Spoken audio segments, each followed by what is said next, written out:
എൻ്റെ പേര് നൈന. കൃപാസന അൾത്താരയിലെ പ്രത്യക്ഷീകരണത്തിൻ്റെ സാക്ഷിയാക്കി, മരിയൻ പ്രത്യക്ഷീകരണത്തിൻ്റെ സാക്ഷിയാക്കി ഉയർത്തിയതിന് പരിശുദ്ധ അമ്മയ്ക്കും തിരുക്കുമാരനും 1000 നന്ദി. ഞാൻ ഇപ്പോൾ UAE കെമിസ്ട്രി ടീച്ചറായിട്ട് വർക്ക് ചെയ്യുന്നു. എൻ്റെ വീട് മുരിയാട് ഇടവകയിലാണ് നിന്നാണ് ഞാൻ വരുന്നത്. ഞാൻ ഉടമ്പടി എടുക്കാനുണ്ടായ സാഹചര്യം, എൻ്റെ മമ്മിയാണ് ആദ്യമായിട്ട് ഉടമ്പടി എടുത്തിരുന്നത്. മമ്മി ഉടമ്പടി എടുത്തതിന് ശേഷം, ഉടമ്പടി എടുക്കുന്നതിന് മുൻപായിട്ട് എൻ്റെ പപ്പ പെട്ടെന്ന് ഒരു സ്ട്രോക്ക് വന്നിട്ട് മരണപ്പെടുകയുണ്ടായി. പ്രത്യേകിച്ച് വലിയ ആരോഗ്യ ബുദ്ധിമുട്ടുകളൊന്നും ഉണ്ടായിരുന്നില്ല. പക്ഷേ അതിന് മുൻപായിട്ട് എനിക്കൊരു ആക്സിഡൻ്റ് ഉണ്ടായതിൻ്റെ ഷോക്കിലാണ് പപ്പ മരിച്ചത്. അപ്പോൾ ആക്സിഡൻറ്റിൽ മൂക്കിനൊരു സർജറി എനിക്ക് കഴിഞ്ഞിരിക്കവെയാണ് പപ്പയുടെ മരണം. പക്ഷെ എന്നെ അറിയിച്ചിരുന്നില്ല. ഫ്യൂണറലിൻ്റെ സമയത്ത് ആണ് എന്നെ ഫ്യൂണറലിന് അറ്റൻഡ് ചെയ്യാൻ പറ്റിയില്ല. പക്ഷെ പപ്പ മരിച്ച് കിടക്കുന്ന ഒരു സാഹചര്യത്തിൽ എന്നെ കൊണ്ടുവന്നു. അപ്പം തന്നെ എന്നെ തിരിച്ചു കൊണ്ടുപോയി. അങ്ങനെ കാരണം എൻ്റെ മൂക്കിൽ ഒരു പാക്ക് ഇട്ട് വെച്ചേക്കായിരുന്നു. അതിൽ നിന്ന് ചോര വന്നു കഴിഞ്ഞാൽ ബുദ്ധിമുട്ടുള്ളത് കൊണ്ട് എന്നെ തിരിച്ചു കൊണ്ടുപോയാണ് ഉണ്ടായത്. അതങ്ങനെ കഴിഞ്ഞു. അതിന് ശേഷം മമ്മി ഉടമ്പടി എടുത്തു. ഉടമ്പടി എടുത്തതിന് ശേഷം പിന്നീട് ഞാൻ PG ചെയ്തുകൊണ്ടിരിക്കുകയായിരുന്നു. അപ്പോൾ PG കോഴ്സിന് ഒരുപാട് ബുദ്ധിമുട്ടുകളുണ്ടായിരുന്നു. കാരണം ഞാൻ ഡെലിവറിക്ക് ശേഷമാണ് PG കോഴ്സിന് ജോയിൻ ചെയ്തത്. അപ്പോൾ അതിന് ശേഷം പപ്പയുടെ മരണത്തിന് ശേഷമാണ് എൻ്റെ PG എക്സാമിൻ്റെ ഫൈനൽ എക്സാം വന്നത്. അപ്പോൾ ആ സമയങ്ങളിൽ എനിക്ക് ഈ പപ്പയുടെ മരണത്തിൻ്റെ ഉടനെ ഉണ്ടായില്ലെങ്കിലും പിന്നീട് എനിക്ക് ഒരുപാട് ട്രോമകളും ഒരു ഡിപ്രസീവ് ബിഹേവിയറൊക്കെ ഞാൻ കാണിച്ചിരുന്നു. പപ്പയുടെ ഫ്യൂണറലിന് അറ്റൻഡ് ചെയ്യാൻ പറ്റാത്തതിൻ്റെ ആ ഒരു വിഷമം. പിന്നീട് ഓരോ കാര്യങ്ങൾ ആലോചിച്ച് എനിക്ക് പഠിക്കാൻ തീരെ പറ്റിയിരുന്നില്ല. മമ്മി ഒരുപാട് പരിശുദ്ധ അമ്മയോട് ഉടമ്പടി എടുത്തതിൻ്റെ നേർച്ച വസ്തുക്കൾ ഉപയോഗിച്ച്, അതായത് തൈലം പൂശി എന്നെ എക്സാമിന് വിടുമായിരുന്നു. അപ്പോൾ ഒരിക്കലും എനിക്ക് ഒന്നും പഠിക്കാൻ പറ്റില്ലായിരുന്നു. ഞാൻ വചനങ്ങൾ ഇങ്ങനെ എഴുതുമായിരുന്നു, അല്ലാതെ ഒന്നും പഠിച്ചിട്ടില്ല. ഞാൻ നോട്ട്സ് പ്രിപ്പയർ ചെയ്ത് വെക്കും, പക്ഷെ എനിക്ക് പഠിക്കാൻ പറ്റാറില്ല. അങ്ങനെ എക്സാമിന് പോയി.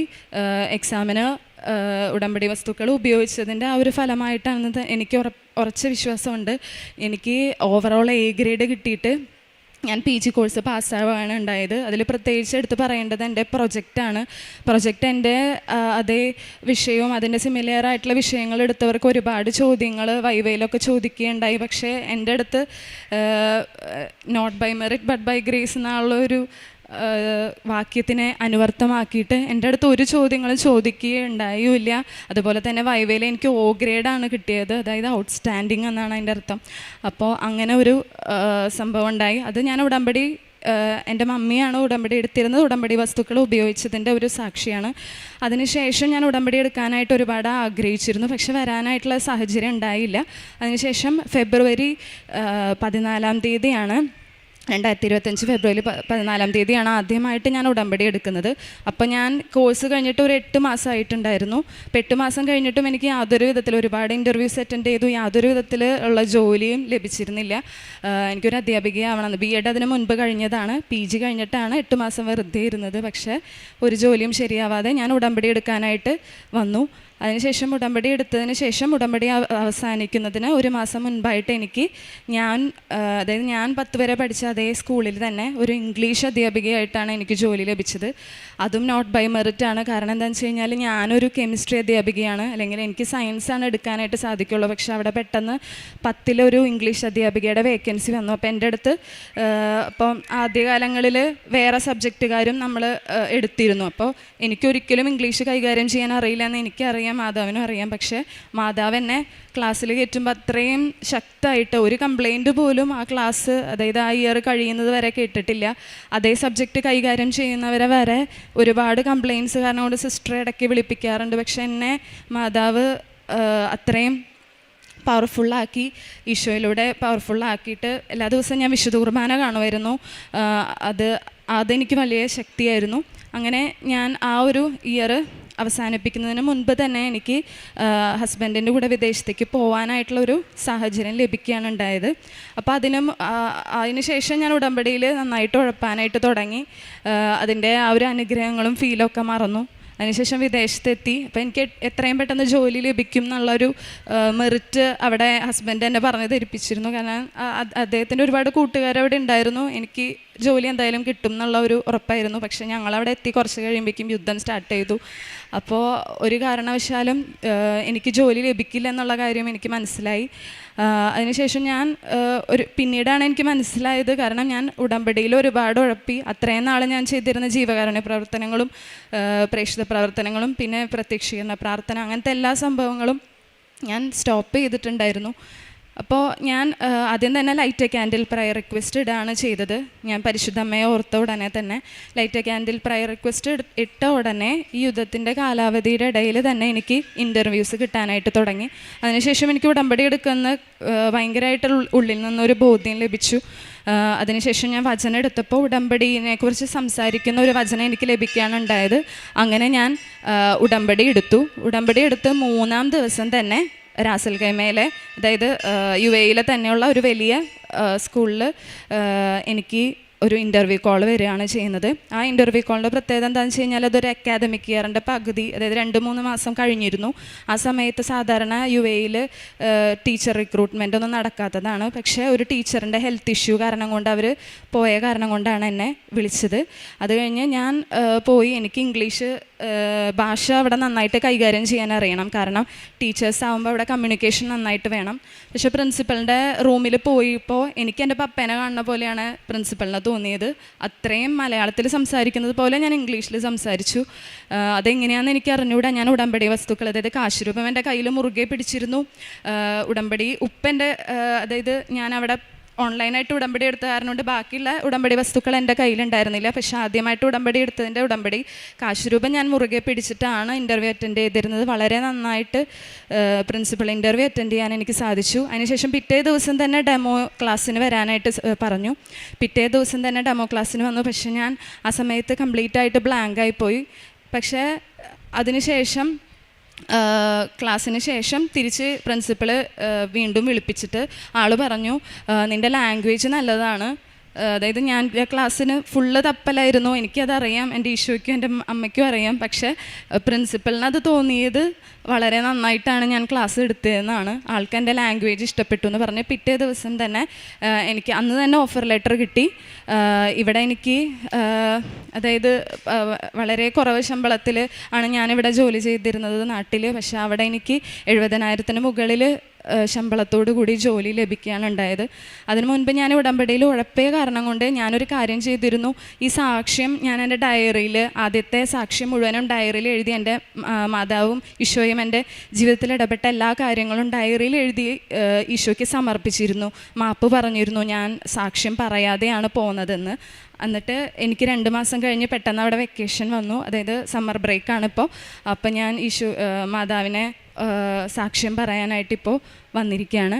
ഇനി ജീവകാരുണ്യ പ്രവർത്തനങ്ങളായിട്ട് ഞാനിവിടെ വർക്ക് ചെയ്തിരുന്ന സമയത്തും അഗതി മന്ദിരങ്ങൾ സന്ദർശിക്കാറുണ്ട്. അതുപോലെ തന്നെ എല്ലാ മാസത്തെയും ശമ്പളത്തിൻ്റെ ഒരു വിഹിതം ഞാൻ പാവപ്പെട്ട ആളുകൾക്കും അതുപോലെ തന്നെ ആശുപത്രി ആവശ്യങ്ങൾക്കുള്ള അത്യാവശ്യങ്ങളുള്ള ആൾക്കാർക്കും കൊടുത്തിരുന്നു. അത് മുടക്കം വരുത്തിയിട്ടില്ല. അതിനുശേഷം പ്രേക്ഷിത പ്രവർത്തനങ്ങളായിട്ട് ഞാൻ ചെയ്യാറുള്ളത് പത്രം വിതരണം ചെയ്യാറുണ്ട്. അതുപോലെ തന്നെ ഞാൻ പേഴ്സണലായിട്ട് സാക്ഷ്യങ്ങൾ ഷെയർ ചെയ്യാറുണ്ട്, സ്റ്റാറ്റസ് ഇടാറുണ്ട്. പിന്നെ പേഴ്സണൽ വോയിസ് അയച്ച് അവർക്ക് ദുഃഖങ്ങൾ, എന്തെങ്കിലും വിഷമങ്ങൾ ഉണ്ടെങ്കിൽ അവരെ ശക്തിപ്പെടുത്താനായിട്ട് വചനങ്ങളും അതുപോലെ തന്നെ പ്രത്യക്ഷീകരണ പ്രാർത്ഥനയും അയച്ചു കൊടുത്ത് അവരെ ശക്തിപ്പെടുത്താനായിട്ട് സഹായിച്ചിട്ടുണ്ട്. ഈശോയ്ക്കും പരിശുദ്ധ അമ്മയ്ക്കും 1000 നന്ദി അർപ്പിക്കുന്നു. ജോബിൻ്റെ പുസ്തകം 10-ാം അധ്യായം 12-ാം തിരുവചനം.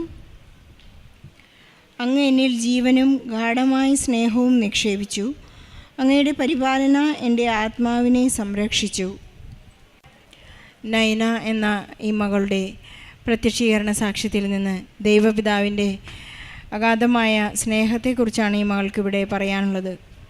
ഈശോ നമ്മെ സ്നേഹിക്കുന്നത്, ഉടമ്പടി എടുത്ത് ജീവിക്കുന്ന മക്കളെ ഈശോ സ്നേഹിക്കുന്നത് ഒരു പ്രത്യേക തരത്തിലാണെന്ന് ഓരോ മക്കളും ഇവിടെ വന്ന് സാക്ഷ്യം പറയുമ്പോൾ ഓരോരുത്തരുടെയും ജീവിതാനുഭവങ്ങൾ, ഓരോരുത്തരുടെയും ദൈവസ്നേഹത്തിൻ്റെ അളവും ആഴവും അനുഭവങ്ങളും വളരെ വ്യത്യസ്തമാണെന്ന് ഓരോ സാക്ഷ്യത്തിലും നമുക്ക് മനസ്സിലാക്കാം.